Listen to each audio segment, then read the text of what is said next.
Some places look perfect. So perfect that your mind refuses to believe they're real.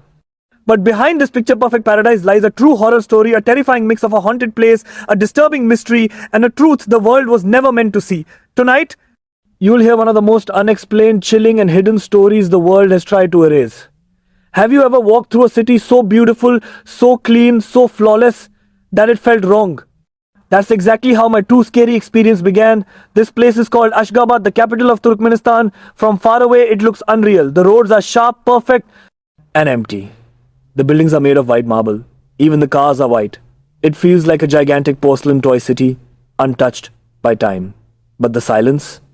That's what gets under your skin first. No laughter, no footsteps, no children playing, no voices. Just silence. A silence so heavy it feels like you walked into a graveyard disguised as a paradise. I remember standing in the middle of a massive 8-lane highway. Cars should have been rushing past me. Instead, there was nothing. Not one person, not one engine. Just a cold wind brushing against the perfectly polished marble buildings. At first, I thought I got lucky, maybe it was a holiday or something. But as I kept walking, the feeling grew stronger. Someone was watching me, not one person, not two, hundreds. Eyes, invisible but present. Every step felt wrong. Like the ground itself was warning me. You don't belong here. This wasn't a normal city. This was a stage, a set, a mask. And behind it, something horrifying. As I explored deeper into Ashgabat, I saw strange things. Giant fountains turned off, a huge Ferris wheel motionless, a massive stadium with not a single seat occupied. It looked like a city built for millions, but there were no people, just cleaners, sweeping the already spotless streets. It reminded me of something I once read, a chilling piece of history. During World War II, Nazi Germany once created a fake town, Theresienstadt, to trick the world. They decorated streets, placed smiling actors, and forced imprisoned Jewish families to pretend they were free. When the camera stopped, those families disappeared forever. Ashgabat felt exactly like that. A ghost version of perfection. A false paradise with a terrifying purpose. The more I walked, the colder the air felt. Not physically, emotionally, like the city was breathing in my fear. Suddenly, I heard footsteps behind me. Slow, purposeful. I turned around quickly, but no one was there. The street was still empty. Just silence and the echo of footsteps that no longer belonged to living people. My heart raced. Something was wrong with this place, terribly wrong. But I couldn't leave. Something inside me wanted answers. And then I found one. Or rather, it found me. In a small cafe, empty like everything else, I saw an older man sitting alone. He wasn't wearing white, he wasn't smiling, he looked tired, broken, and terrified. When he noticed me, his eyes widened not with joy, but warning. I approached him slowly. He whispered not loud enough for even the walls to hear. Don't speak English, don't record, don't ask questions. His hands were shaking, his voice cracked, but curiosity had already taken control of me. Why is this city empty?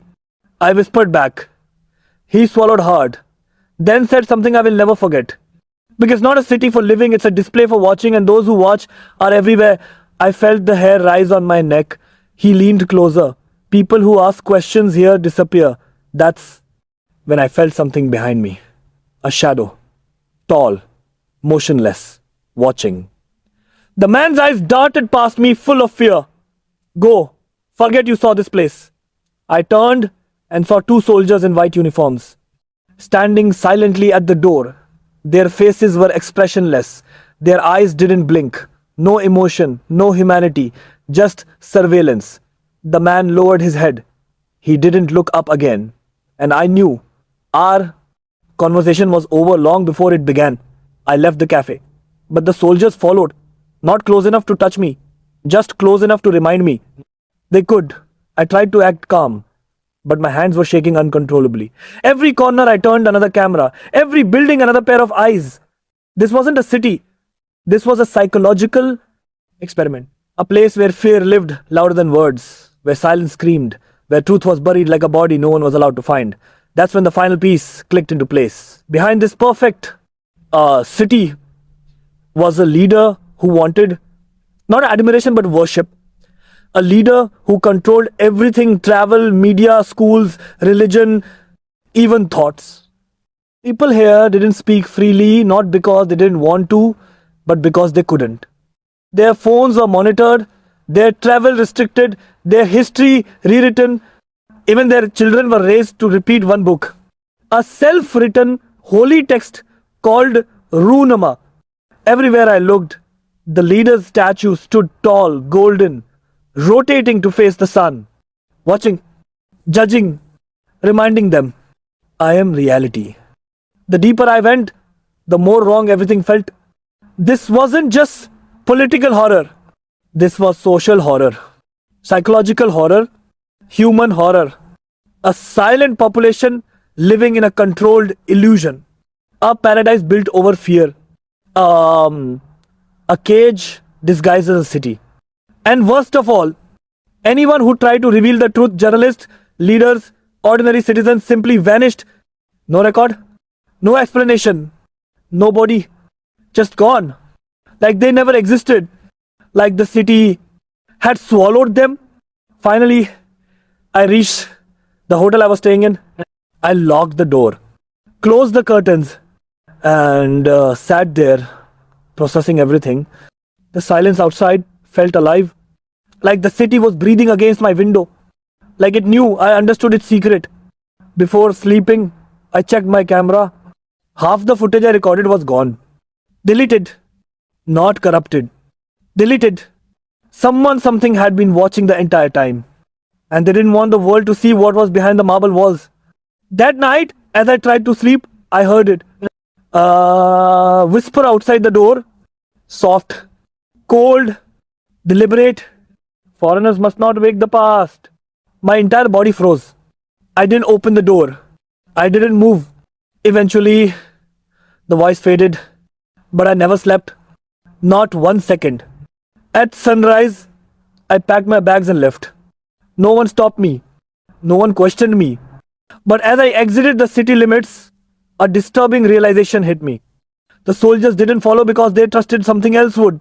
Fear. Silence. Memory. Because once you see Ashgabat, it never leaves you.